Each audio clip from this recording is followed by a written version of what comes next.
Well, good morning, Central Georgia. Welcome to the Weather Impact Extended Forecast. I'm meteorologist David Guerrero, filling in for Alex Pry, who actually went home sick, unfortunately, and he will be out tomorrow morning as well. So Ansley Parker, she's going to be filling in throughout all of the morning shows, and she'll be also doing the extended stream tomorrow morning as well. But in terms of the weather, we haven't seen much change overall since the start of the week. We had last Saturday's cold front that brought in some storms and some showers throughout the afternoon and evening, and then it also brought in drier air. So that's the main reason why we've been feeling mighty fine throughout the week. And we can see that with all the 4 sky cameras across Central Georgia.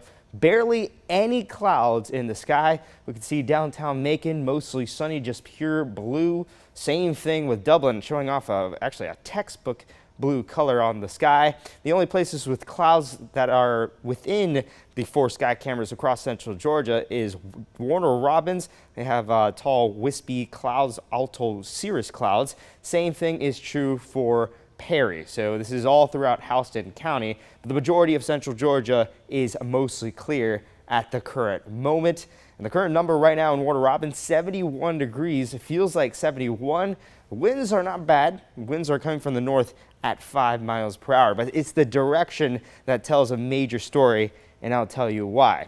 Here's a look at the headlines. The morning will continue to stay cool. We keep seeing temperatures into the mid to upper 50s, which is well below average. And for reference, this is around 10 degrees below average at this time of year. Daytime highs go up some.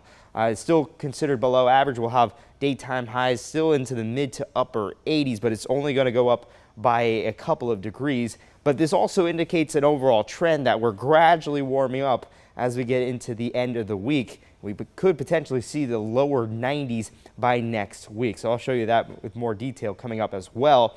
Overall, the rain chances remain low. We're under the influence of high pressure. And when you're under the influence of high pressure, that really lowers the rain chances as the air just sinks rather than rises. And you need rising air to cause those pop-up showers and storms that we typically see in the summertime. So without that, we generally have extremely dry weather at that time.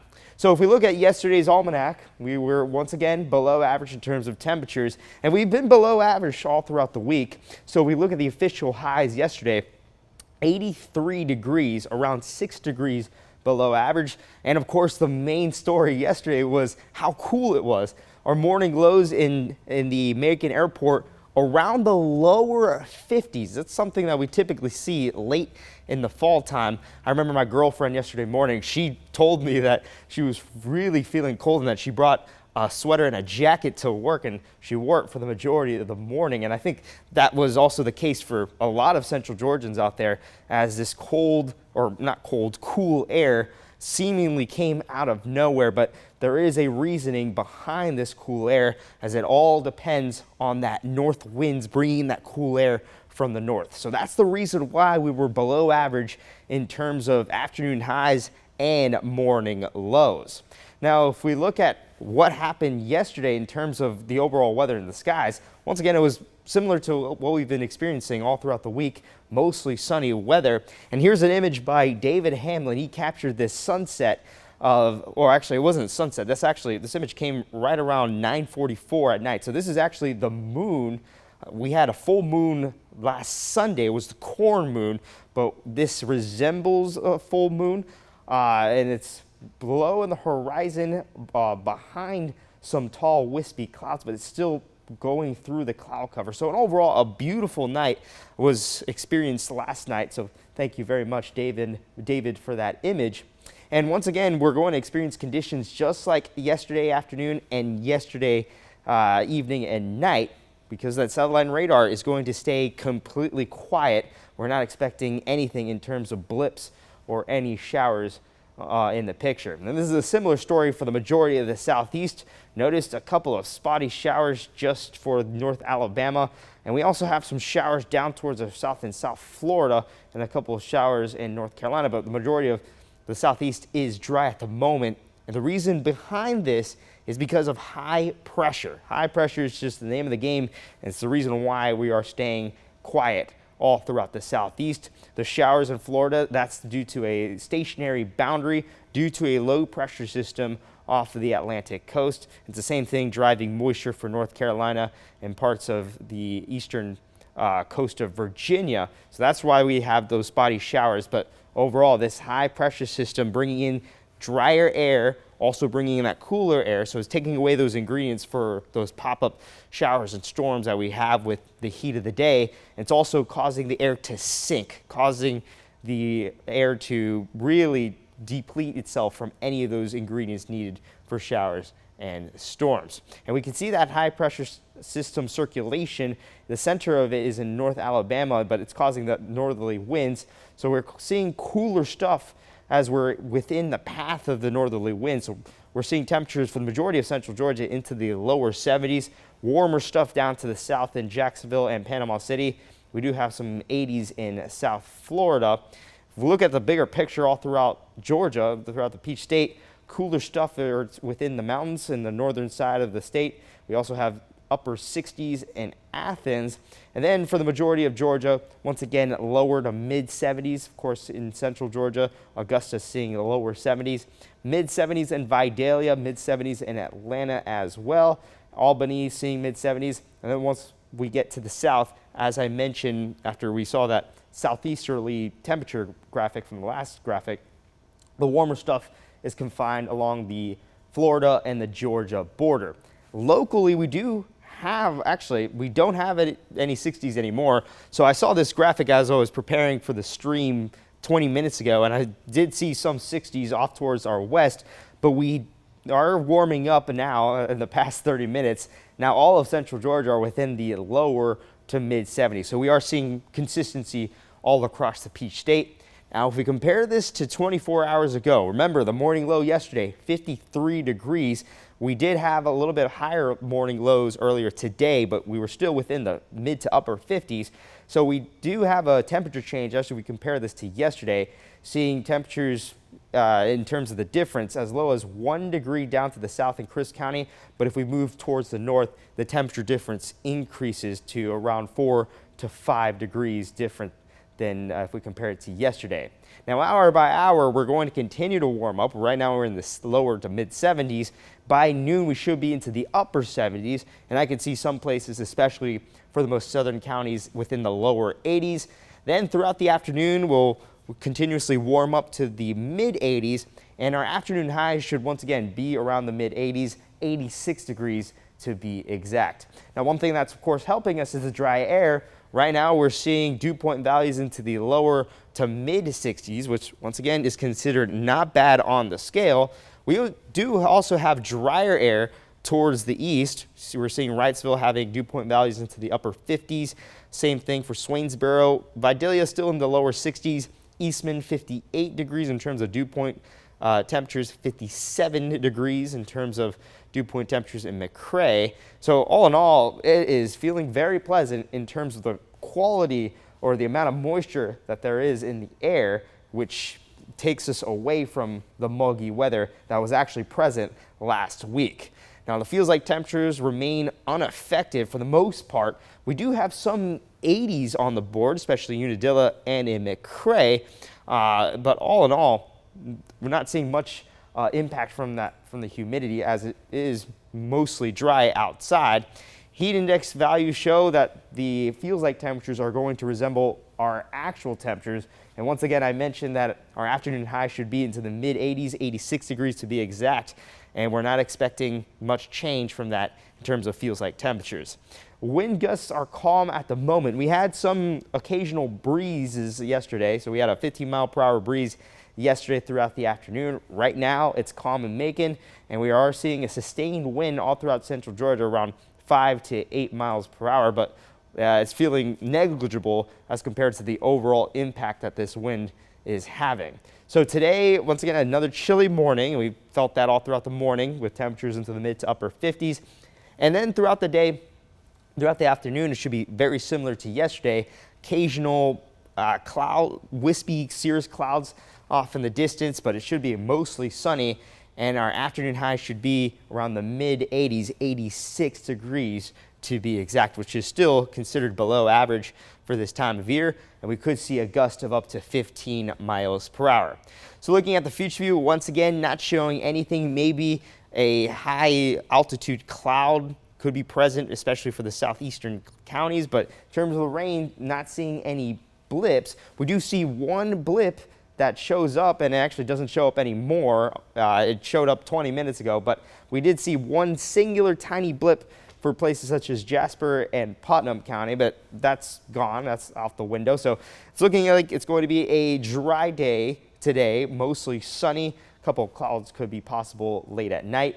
Tomorrow morning, similar to what we're experiencing right now, absolutely nothing. A great view of the sunrise is likely. Then tomorrow afternoon, could see a couple of sprinkles, isolated showers at most. And the most that we'll see in terms of the rain chance is a 10% chance of rain, but still should be mostly sunny all throughout the day. Saturday, same thing, mostly sunny throughout the morning, and then same thing is true throughout the afternoon and evening. So rain is not going to play any part in terms of hindering any afternoon or outdoor plans for your upcoming weekend. You should be good to go. All in all, we should have a fantastic weekend ahead. Here's a look at another model. This is the high resolution model, and it'll show once again the exact thing, absolutely nothing, just an occasional cloud here or there throughout the morning or the afternoon, but it should still be mostly clear and dry throughout the next couple of days. So once again, here's the recap. 10% chance of rain at most for the next 3 days. I'd say the rain chances are a little higher for tomorrow, but what I mean by higher rain chances is a higher chance of seeing a couple of drops. We're not expecting a downpour or a steady shower for the near future. And in terms of temperatures, we are going to start to gradually warm, especially for the morning lows and the afternoon highs. Notice tomorrow morning we should be back into the lower 60s in terms of the morning lows, and then afternoon highs should be once again into the upper 80s, closer to around average for this time of year. And a little bit of a sneak peek, I'll show you this graphic in the next couple of graphics. We are expecting us to return back to the lower 90s, so I'll show you that coming up. Here's a look at the long-range future. Same thing. That high-pressure system is just going to continue to park itself around Tennessee or Kentucky, and that's going to once again continue to influence us weather-wise. It will keep us dry for the most part for the majority of the next 7 days. A couple of small blips are possible. It's showing up by the GFS model for Monday evening, but once again, mainly dry there, only a 10% chance of rain. Clearing up Tuesday. And then Wednesday, still looking at the same thing, mostly clear weather, especially by the middle of next week. Now here's the graphic that I've been mentioning so many times throughout this stream. The warm-up that we are expecting, we saw that 3-day graphic seeing us warm up to the upper 80s, still technically below average for this time of year throughout the weekend. Then as we get officially into next week, so starting on Sunday, seeing 88 degrees, and then lower 90s are going to be present for Monday, Tuesday, and Wednesday. So that'll technically be a little bit above average, but the humidity is still going to stay steady. So we're not going to see muggy weather or really insane humidity that will drive our feels-like temperatures, but I do expect feels-like temperatures in some spots to be within the mid-90s for much of next week. So morning lows will also continue to stay cool. We'll still stay below average. I don't think we'll be as cool as what we've been experiencing today and yesterday, but notice tomorrow into the lower 60s, and then we'll continue to stay into lower 60s as we get into the weekend and into the start of the work week. So that's still way below average for this time of year. And then I've been mentioning yesterday we've had an occasional gust of up to 15 miles per hour. That's still possible today, and we'll continue to see once again for later this afternoon and evening occasional gusts. And then for tomorrow morning, winds should be negligible and calm. And then it should be a little bit more windy tomorrow afternoon. This will be mainly for the southeastern counties, so Telfair, Wheeler, Montgomery County, Dodge County. Could see a gust of up to 15 to 20 miles per hour as shown by this graphic. And Saturday showing the same thing. And this once again is mostly for the southeastern counties of central Georgia, counties south of I-16 and east of I-75 as well. Notice Vidalia seeing values up to 22 miles per hour. So it could get a little breezy for this weekend, but it's not going to be extremely gusty. We're not expecting a wind advisory anytime soon. In terms of the humidity, we're still expecting very dry weather throughout the overnight. We'll start to see dry weather for the northern counties. And then for tomorrow afternoon, humidity increases by a touch, but still notice not bad on the scale. We're not seeing any green stuff on the board, which is good. Then we get into Saturday, dry air will start to surge in and we'll start to see a decrease in humidity. And then on Sunday, that's when really we'll start to see a real depletion of humidity. Notice we'll start to get into bone dry levels. So good stuff, especially in terms of our feels like temperatures for the start of the new week. Now, in terms of the tropics, yesterday was peak for our tropic season, and we do now have an area of development off of the coast of Africa. Originally yesterday morning we'd had nothing, and we actually had nothing for much of this week.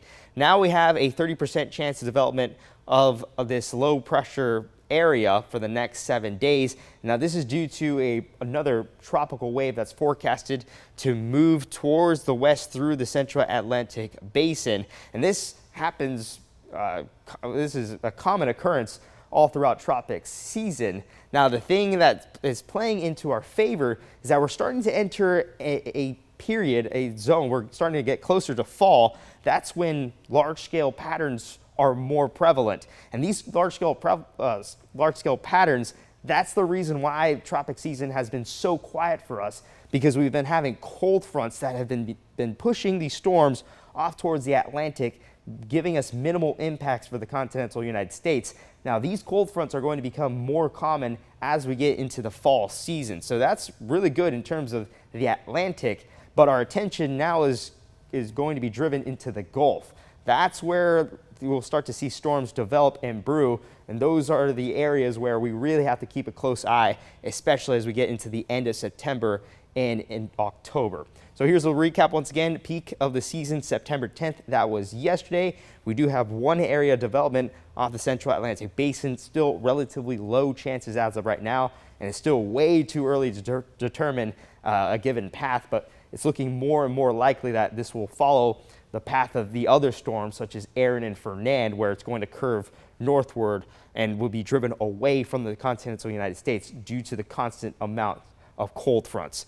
Now, once we get into September, the activity will start to go down. However, it's still possible. We had Helene that happened late September, and once again, it came through from the Caribbean and through the Gulf, and it went northward and went through Georgia. So the Gulf is going to be a major area where we will keep a closer eye on for any potential development. Here are the names that are on the table for the rest of the season. Our next named storm will be Gabrielle, and then the letter H storm will be Humberto. Of course, the letter H storm from last year was Hurricane Helene. And then we'll get into Imelda and Jerry, and then Karen. Now, in terms of the 7-day forecast, looking very consistent for the next 7 days. A 10% chance of rain is given. It will be mainly dry. Temperatures will gradually warm up as we get into the weekend, and then by the start of next week, especially the start of the next work week, should be into the lower 90s. Morning lows will continue to stay cool. We'll warm up to the lower 60s tomorrow, but it'll still be considered way below average for this time of year. So all in all, looking still like a great 7-day forecast ahead.